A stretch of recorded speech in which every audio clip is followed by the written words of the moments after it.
देखिए, ये नई चीज़ उन्होंने कुछ नहीं बताई। अगर हम पिछले एक हफ्ते पहले का भी अगर रिव्यू देखें, जैसा कि अखबार समाचार पत्रों में और आयोग के माध्यम से सूचना मिली थी कि लगभग 2.92 करोड़ मतदाताओं के नाम कटेंगे।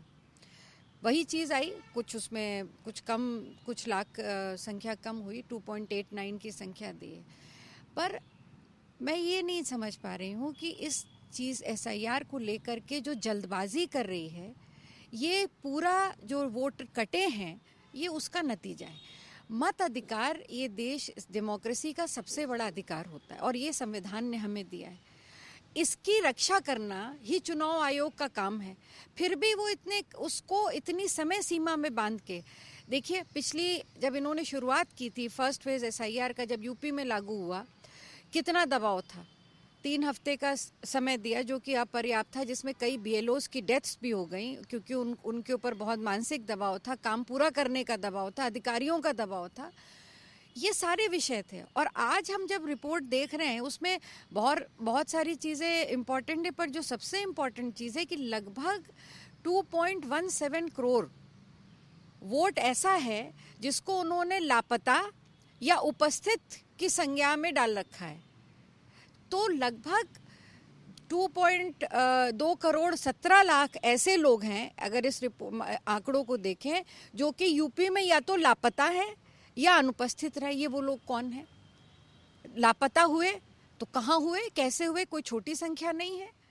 उत्तर प्रदेश का नागरिक लापता हो जाए वो करोड़ों की संख्या में, और सरकार उस पर जवाब ना दे पाए, ये बहुत ही आश्चर्यजनक बात है। दूसरा, ये अनुपस्थित लोग कौन हैं? हम सब जानते हैं कि उत्तर प्रदेश से बेरोजगारी की वजह से बड़ी संख्या में लोग अन्य प्रदेशों में कमाने जाते हैं, जिनके परिवार आज भी गांव में है।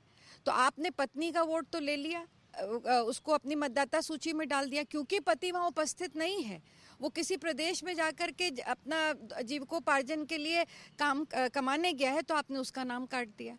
तो क्या इस तरह की जल्दबाजी की आवश्यकता है? और फिर अभी उन्होंने 1 महीने का समय दिया कि जिन लोगों को कोई आपत्ति है या कुछ कहना है, वो 1 महीने का समय दिया। मैं मानती हूँ कि फिर आयोग गलती कर रहा है, चुनाव आयोग। उनको पर्याप्त समय देना चाहिए। उत्तर प्रदेश के चुनाव में अभी लंबा समय बाकी है, कम से कम 1 साल का, वर्ष का समय बाकी है। तो किस बात की जल्दी है? लोगों को जो असुविधा हो रही है, कौन 1 महीने में भाग करके आ सकता है, उसको छुट्टी मिले ना मिले, अपना नाम बढ़वाने के लिए? और ये छोटी संख्या नहीं, बड़ी संख्या है। और सबसे महत्वपूर्ण ये है कि ये उत्तर प्रदेश की ही नहीं, इस देश के संविधान के लिए ज़रूरी है कि हर मतदाता को अपॉर्चुनिटी भी मिले, और आयोग का काम यह है कि उसको फैसिलिटेट करे। पहली बार ऐसा हुआ है कि जो बीएलओज गए, वो जब गए तो उन्होंने डिलीशन किया, रिन्यूमरेशन नहीं किया, नए मतदाता नहीं जोड़े। तो आयोग का काम क्या है? उनका काम नागरिकता प्रमाणित करना नहीं है, ये होम डिपार्टमेंट का काम है। उनका काम है मतदाता सूची को दुरुस्त करना। जो लोग नहीं हैं उनका नाम कटे, और जो लोग हैं उनका नाम जोड़ा जाए, जो एलिजिबल हैं। तो मैं मानती हूँ कि इस पर फिर से रिव्यू करें। जो 1 महीने का समय दिया, ये अपर्याप्त है। पूरी एक ब्रॉड मैप के साथ, एक बड़ी प्लानिंग के साथ, तैयारी के साथ, तब सरकार को ये समय बढ़ा करके ज़्यादा से ज़्यादा मतदाता जुड़े उत्तर प्रदेश में, ये प्राथमिकता होनी चाहिए। अभी और भी तमाम उन्होंने रूरल या अर्बन एरियाज के कितने वोटर कटे, ये भी अभी क्लैरिफाई नहीं हुआ। कोई चीज़ें ऐसी थी जो अभी क्लैरिफाई नहीं हुई है, जो शायद कुछ वक्त आने पर क्लैरिफाई होगी। देखिए, वक्त आने की आवश्यकता क्या पड़ी? जो डेटा था वो तो इलेक्शन कमीशन के पास आ गया होगा, तभी तो उन्होंने ये डेटा प्रस्तुत किया। तो क्यों नहीं उन्होंने जेंडर बाइफर्केशन करके ये प्रस्तुत किया कि कितनी महिलाएं और कितने पुरुष हैं? क्योंकि इसमें सबसे ज़्यादा जो मेरा अनुभव है, मैं देख रही हूँ जो ज़मीन पर, वो सबसे ज़्यादा नुकसान महिलाओं का है।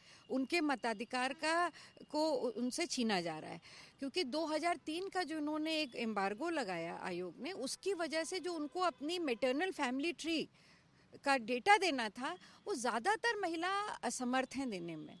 और उसके लिए असमर्थता इसलिए क्योंकि एक तो बहुत लंबे पुराने समय की बात है, बहुत सारी डिलिमिटेशंस में assembly constituencies, parliamentary constituencies change हुई, कई नए ज़िले बन गए, तो टेक्निकली भी बहुत बड़ी प्रॉब्लम है उनको वो सारा डेटा कि उनके माता पिता का अगर यूआईडी कार्ड देना है तो वो उनके लिए दिक्कत है।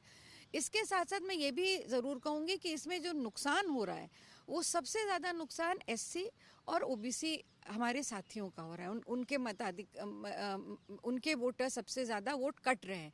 तो ये दो वर्ग ऐसे हैं, महिलाएं और ओबीसी और अनुसूचित जाति के लोग और ट्राइब्स के लोग, जिनके ज़्यादातर इससे इफेक्ट हो रहा है।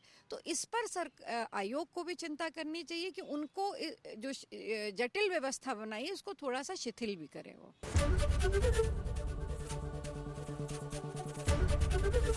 एबीपी गंगा, खबर आपकी, जुबान आपकी।